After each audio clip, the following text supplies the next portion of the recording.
Today's thought is जिनने भी fees नहीं भरी है वो अपनी फीस भरे।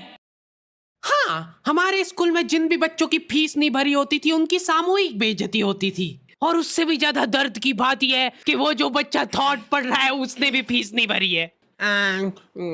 स्कूल वालों ने इंटेंशनली उसको वो थॉट दिया था ताकि उसकी अंतरात्मा भी बेइज्जत फील करे। उस दिन हम सब बच्चों को असेंबली में 2 घंटे तक खड़ा रखा था क्योंकि हमारी प्रिंसिपल मैडम ने दिन रात मेहनत करके कोई सा तो नारी शक्ति का अवार्ड खरीद लिया था। लास्ट 2 पेटी बोल रहे हैं लोग। बाप रे, 2 किसको बोलते हैं आपको पता भी है? 2 में तो नहीं है। हाँ, लेकिन मैडम आप मानोगी नहीं, आपके पहले जितने लोग आए उनको मैंने 4 पेटी से कम में दिया नहीं किसी को। चलो उठा लो इसको। अरे उसको नहीं, लाश को। ठीक है। मैम आपको दिख रहा है ना सामने का राम नाम? क्या चल रही थी तो? और मतलब पढ़ाई लिखाई कैसी चल रही है अपने? फिर हैं कुछ हेल्प वगैरह लगेगी क्या? मैम का स्केच? हाँ, हार्डी को बोला तो था। मैं स्कूल में स्केचेस का धंधा करता था, 100 रुपए प्रति स्केच और लड़कियों का फ्री में। मैंने एक बार चमेली का स्केच बनाया था। उसने बनाने का बोला नहीं था, मैं खुद से बना के ले गया था। वो देख के वो एकदम इम्प्रेस हो गई और उसने जाके अपने बंदे को दिखा दिया, ये देखो हार्डी ने बनाया, कितना अच्छा बनाया यार, हूबहू लग रही हूँ मैं एकदम। उसका बंदा राजेश और उसके साथ 2-4 लौंडे लपाड़े और बहुत स्केच बनाना आ रहा है देखो आजकल, हमारा भी बना दे कभी। अरे भाई पर हुआ क्या?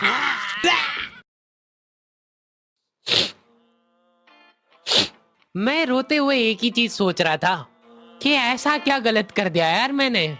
सिर्फ आई लव यू चमेली तो लिखा था मैंने।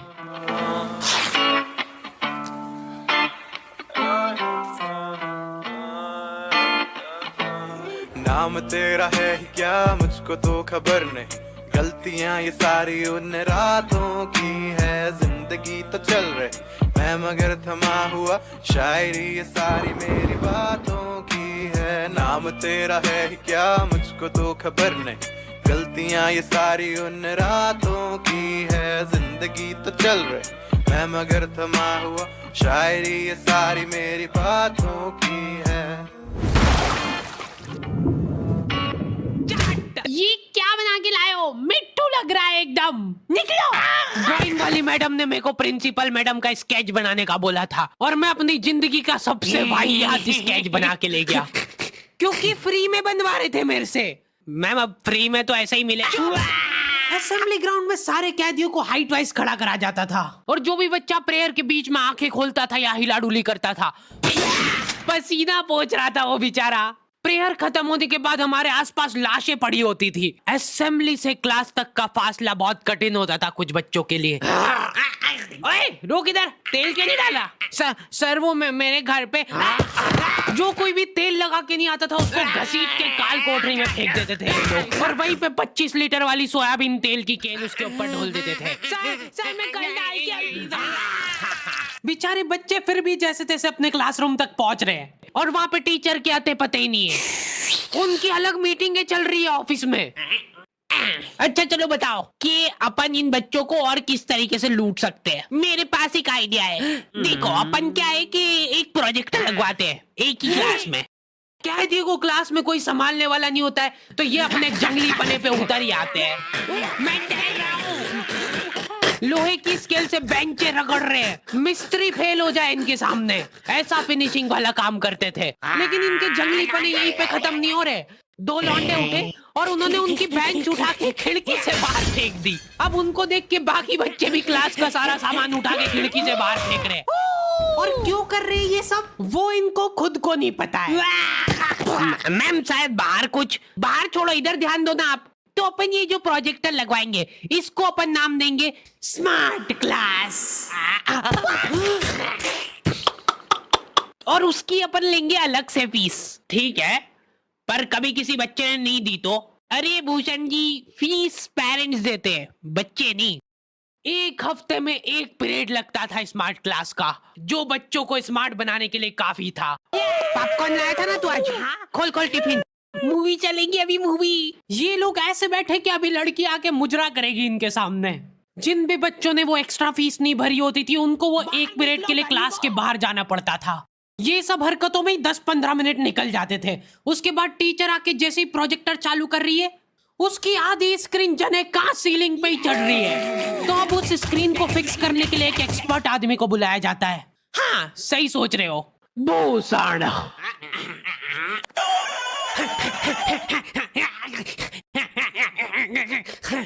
जो बेंच पे चढ़ के उस स्क्रीन को सेट करता है। यस।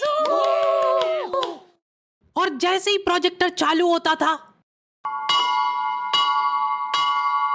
पीरियड ही ओवर हो जाता था और जो गरीब बच्चे बाहर खड़े थे उनमें से गलती से एक ने क्लासरूम में झांक लिया। क्या देखा तूने? है क्या देखा? मैम कुछ नहीं, बस एक लाइट जलती हुई दिख रही थी मेरे को। 10 रुपए लगेंगे तूने जो 1 सेकंड देखा है उसके। ये सुविधा के कारण हमारे स्कूल के बच्चे इतना स्मार्ट बन गए थे ना, एक बार एक बच्चे को गुस्सा आया तो वो प्रोजेक्टर की डिस्प्ले केबल उखाड़ के ले गया घर। और अफसोस उस दिन के बाद कोई भी बच्चा स्मार्ट नहीं बन पाया। मैम जल्दी चलो, ऊपर एक केस हो गया। लोग बोलते हैं कि confidence comes from with in, but I think confidence एक ऐसे ऐप से आता है जो ट्रेड सेशन के। जल्दी चलो, ऊपर एक केस हो गया। हमारे स्कूल में आए दिन कुछ न कुछ केस होते रहते थे, लेकिन ये केस थोड़ा पेचीदा था। हमारी क्लास के किसी बच्चे ने लव लेटर लिखा था चमेली को और वो लग गया टीचर के हाथ। तो ये अब केस बन चुका है पूरे स्कूल का। सारे टीचर लोग अपने काम धाम छोड़ के उस मुजरिम को पकड़ने में लग गए। जो टीचर लीव लेके छुट्टी मनाने गए थे वो आधे रास्ते से पलट के आ गए थे। बेटा सही सही बता दो किसने लिखा है। अब ये 10-15 टीचर लोग आपस में डिस्कशन कर रहे हैं। सर आपने लिखा है तो बता दो, अपन बात दबा देंगे। फिर इन्होंने एक और एक्सपर्ट टीचर को बुलाया। बेटा सुन लो, मैं शकल देख के बता देती हूँ एक बार में कि कौन है मुजरिम। तुम बाहर जाओ। हाँ तुम भी बाहर जाओ। तुम भी। क्लास में सिर्फ 4 लड़के बचे जिनमें से एक मैं हूँ। बाकी सभी बच्चे इसके शक के दायरे में थे। उन सभी बच्चों को काल कोठरी में ले जाके टॉर्चर किया जा रहा था। बोल दे बेटा क्यों लिखा है। इधर मैडमों को अलग चीजों की टेंशन हो रही थी। इसने चमेली में मात्रा तक गलत लगाई है। अरे रुको, इसका बाप भी बोलेगा सच। बोल दे बेटा क्यों लिखा था। बस हाँ बोल, तूने लिखा था। बोल। सर हाँ सर मैंने हाँ नहीं लिखा। सर हमने नहीं लिखा। चुप। बोल सच सच बोल, अभी भी मौका है। बोल दे कि तूने लिखा सर। मरना ही आज मतलब तुमको। मुंह खोल। ऐसे तो ये कसाई मार डालेगा सारे बच्चों को। साइड करो इसको, मैं जा रही हूँ। अरे मैम सबने सच बोल दिया है, इन सभी ने मिल के लिखा है। हाँ sir, very good very good. चलो अब साइड हो जाओ। ये क्या, किसने मारा मेरे बच्चों को? पानी पियो बेटा, लो पानी पियो। लेकिन उसके पहले मेरे को बताओ कि तुम में से किसी ने लिखा है या नहीं। इधर इनकी क्लास में अलग इन्वेस्टिगेशन चल रही थी। बेटा देखो, अगर तुमको आपस में भी किसी पे शक हो तो तुम लोग बता सकते हो खुल के, किसी से डरने की कोई जरूरत नहीं है। इतने में राजेश उठ के बोल रहा है, मैम मेरे को हार्डी पे शक है। तो पहले क्यों नहीं बताया? उसके बाद ये लोग मेरे को ही पकड़ के ले गए। अभी देखो मेरी शक्ल पता है थोड़ी सी ऐसी भोली टाइप है, तो मेरे को बचपन से ही उस चीज का एडवांटेज मिला है। जैसे किसी बच्चे से लड़ाई हो गई, सर इसने ही मारा है मेरे बच्चे को। नहीं ये नहीं मार सकता यार, इसको जरूर किसी ने फंसाया है। कुछ भी बोलो यार, लेकिन मेरे को नहीं लग रहा यार कि ये हो सकता है मुजरिम।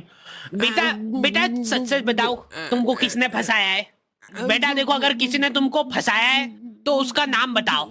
डरो मत, घबरा मत, सिर्फ नाम बताओ। हाँ बेटा, डरने की बिल्कुल बात नहीं है।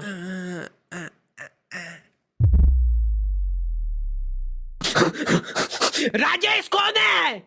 सर मैं।